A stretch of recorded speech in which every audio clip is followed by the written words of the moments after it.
ছিলাম না বাড়ি বাড়ি থাকলে গরু মরছে মরতো গরু বাঁচাতে আজকে যাই আমার বাবা মা সবাই হারাইছে বাড়িতে ছিলাম না কি করে হয়েছে আমি বলতেও পারবো না গরুকে কারেন্ট ধরছে ওইটা চড়াতে যাই আমার বাবা গেছে বাবা চিল্লা হাল্লা করতে করতে ভাই গেছে ভাই কো ধরছে মা গেছে মা কো ধরছে মা আমার ছেলে নিয়ে গেছে ছেলেকেও ধরছে আমি ঘটনা কথা কিছু বলতে পারি না আমি খালি কেবল আসলাম কাউকে দেখা পাইনি ওই শুনছে আমার ছেলে মারা গেছে বাবা শ্বশুর মারা গেছে মা মারা গেছে শালা মারা গেছে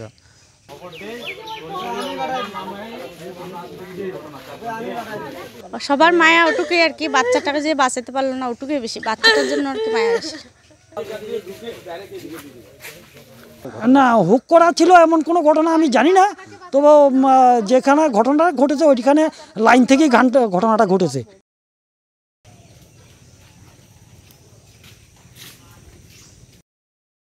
চোখের সামনেই বিদ্যুৎপৃষ্ট হয়ে বাবা মা ভাই ও 2 বছরের ছেলের মৃত্যু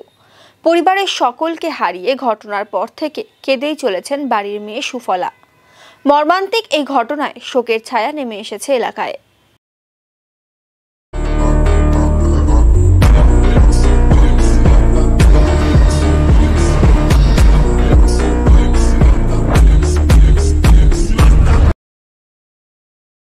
শুক্রবার সন্ধ্যায় রাজগঞ্জ ব্লকের গজলডোবা সংলগ্ন টাকিমারির ধূপগুড়ি বস্তি এলাকায় বিদ্যুৎপৃষ্ট হয়ে মৃত্যু হয়েছে একই পরিবারের 4 জনের মৃতদের মধ্যে রয়েছে এক শিশু ও এক মহিলা মৃতরা হলো পরেশচন্দ্র দাস দীপালি দাস মিঠুন দাস ও সুব্রত অধিকারী পরিবারটি কৃষিকাজের পাশাপাশি গরু পালন করে শুক্রবার সন্ধ্যায় বাড়ির কর্তা পরেশ দাস মাঠ থেকে গরু নিয়ে বাড়িতে ঢুকছিলেন সেই সময় ঝুলে থাকা বিদ্যুৎবাহী তারের সংস্পর্শে আসে গরুটি ওই গরুকে বাঁচাতে গিয়ে বিদ্যুৎপৃষ্ট হন পরেশ দাস তাকে বাঁচাতে ছুটে আসেন ছেলে মিঠুন দাস তিনিও বিদ্যুৎপৃষ্ট হয়ে ছটফট করতে থাকেন তাদের চিৎকার শুনে মিঠুনের মা দীপালি দাস নাতি সুব্রত অধিকারীকে কোলে নিয়ে ঘটনাস্থলে ছুটে যান তারাও বিদ্যুৎপৃষ্ট হন 4 জনই অচৈতন্য অবস্থায় মাটিতে লুটিয়ে পড়েন সেই সময় বৃষ্টি হওয়ায় প্রতিবেশীরাও প্রথমে বুঝতে পারেনি পরবর্তীতে বিষয়টি জানাজানি হতেই ভিড় জমান মানুষ এদিকে ঘটনার সময় বাড়িতে ছিলেন না সুফলা স্থানীয়দের থেকে খবর পেয়ে ছুটে আসেন বাড়িতে তার চোখের সামনেই মৃত্যু হয় ছেলে সহ বাবা মা ও ভাইয়ের খবর পেয়ে ঘটনাস্থলে পৌঁছয় ভোরের আলো থানার ওসি সন্দীপ দত্ত সহ পুলিশ কর্মীরা 4 জনকে উদ্ধার করে উত্তরবঙ্গ মেডিকেল কলেজ ও হাসপাতালে নিয়ে গেলে চিকিৎসকেরা প্রত্যেককে মৃত বলে ঘোষণা করেন একই পরিবারের 4 জনের মৃত্যুতে গোটা এলাকায় শোকের ছায়া নেমে এসেছে বাড়িতে ছিলাম না কি করে হয়েছে আমি বলতেও পারবো না আসি দেখছি বাবা ভাই ছেলে সবাই এখানে শোয়া আমাকে পাশের লোকে ডেকে এনেছে মাঠ থেকে আমি বলতে পারবো না আমি আমার মার জবাবও পাই নাই বাবারও জবাব পাই নাই ভাইয়েরা জবাব পাই নাই ছেলেও জবাব পাইনি কি অবস্থায় ছিল সবাই তো ওখানে দরজা আমার বাড়ি এখানেই পড়িয়েছে আমাকে কেউ দেখতে দিচ্ছে না কি করবো গরু আনতে গরুকে কারেন্ট ধরছে ওইটা চড়াতে যাই আমার বাবা গেছে বাবা চিল্লা হাল্লা করতে করতে ভাই গেছে ভাই কো ধরছে মা গেছে মা কো ধরছে মা আমার ছেলে নিয়ে গেছে ছেলেকেও ধরছে কেউ ছিল না পাশে ছড়ানো লাইনে বোর্ডে শর্ট করে কতদিন থেকে ঘরে শর্ট করে কয়েকদিন কারেন্টের লোককে বলছিল কয়ে দেখো আমাদের 3 তারের লাইনে এত ডিস্টার্ব দেয় তারপর আসছে একদিন আরেকদিনও আসি ঠিকঠাক করে দিকেছে পরে ফিউজ কাটে গেছে কি করব তোমরা করো আমরা পারবো না বলে একটা নাম্বার দেয় 4টা নাম্বার ওটাতে ফোন করো ওটাতে ফোন করে বলে আরো পরে এখন করেন না দয়া করে পরে করেন এরকমই বলে না না কোনো বাইরে না বাড়িতে এই বাড়ির কারণে আমার ছেলে আছে 2 বছর বয়স কি নাম বাবার নাম পরেশচন্দ্র দাস মায়ের নাম মার নাম দীপালি দাস আর কি ছিল ভাই ভাই ছিল মিঠুন দাস। আমরা 2 ভাই বোনে আছি, এখন তাও একজন বাইরে, আমি একা। আমি এখানেই, স্বামী বাপের বাড়ি থাকতো, খবর দিছি আসলো। 5 জন থাকতাম, 5 জনের মধ্যে আমি একা।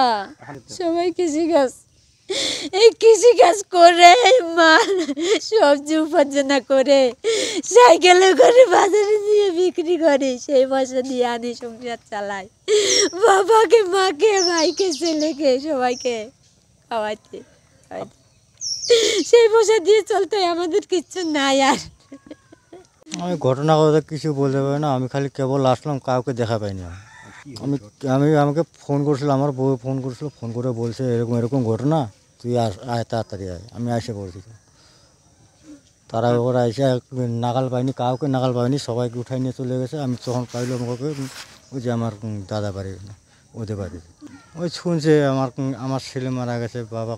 শ্বশুর মারা গেছে, মা মারা গেছে, শালা মারা গেছে। এটা 4 জনের কথা বলছে। হ্যাঁ, এখানে থাকে। আর শুনলাম যে বাড়িতে ঢুকতেছে গরু নিয়ে, তখনই আর কি গরুকে আক্রমণ করছে, গরুকে বাঁচাতে গিয়ে পরপর 4টা লোক মারা গেল। হ্যাঁ, ইলেকট্রিক শটে। হ্যাঁ, 4 বছর না 3 বছর বয়স বাচ্চাটা, হাঁটতো একটু একটু করে। সবার মায়া ওটুকুই আর কি, বাচ্চাটাকে যে বাঁচাতে পারলো না ওটুকুই বেশি, বাচ্চাটার জন্য আর কি মায়া বেশি। হ্যাঁ, কালকে আনুমানিক সন্ধ্যে 5টার দিকে, হ্যাঁ, উনি গরু মাঠ থেকে নিয়ে বাড়িতে আসতেছিল। হ্যাঁ, বাড়ি আসার অর্ধেকটা ঢুকলো, রাস্তায় যখন ঢুকলো, গরুকে ওই লাইনে আকর্ষণ করে, পরে ওই গরুকে বাঁচাতে গিয়ে এক এক করে 4 জনেই এক এক করে বাঁচাতে গিয়ে 4 জনেই ওইখানে বিদ্যুৎপৃষ্ট হয়ে প্রাণত্যাগ করে। তারপরে খবরাখবরি এলাকার লোক জড়িত হয়ে তারপরে এদেরকে নিয়ে যায় মেডিকেল। না, হুক করা ছিল এমন কোনো ঘটনা আমি জানি না, তবে যেখানে ঘটনাটা ঘটেছে ওইখানে লাইন থেকেই ঘটনাটা ঘটেছে। বাইরের লাইনটা ওইখানে বাড়ির লাইন ছিল, লাইনে যে কোনো হয়তো স্পট হয়েছে, স্পট হওয়াতে স্পট থেকে ঘটনাটা ঘটতে পারে, এরকম আনুমানিক করা যাচ্ছে। হ্যাঁ, এটা তো খুব মর্মান্তিক ঘটনা। এদের সংসারের কেউ অভিভাবক নেই, এখন এদের রোজগারের কেউ নেই, সংসারটাই পুরো ডেভেলপড হয়ে গেছে একদম। মেয়েটা অন্য জায়গায় বিয়ে দিয়েছিল, মেয়েটাও নিরুপায়, সংসার খুব দরিদ্র, যার জন্য মেয়েটা এখানে বাবার আশ্রয় থাকতো।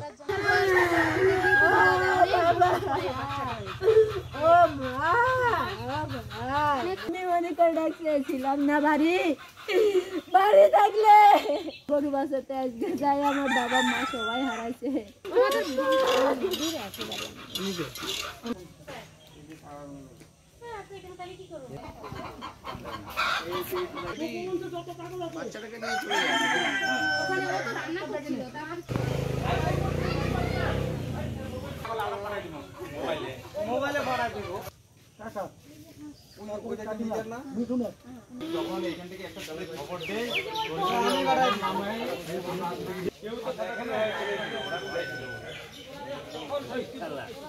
লাইন দিয়ে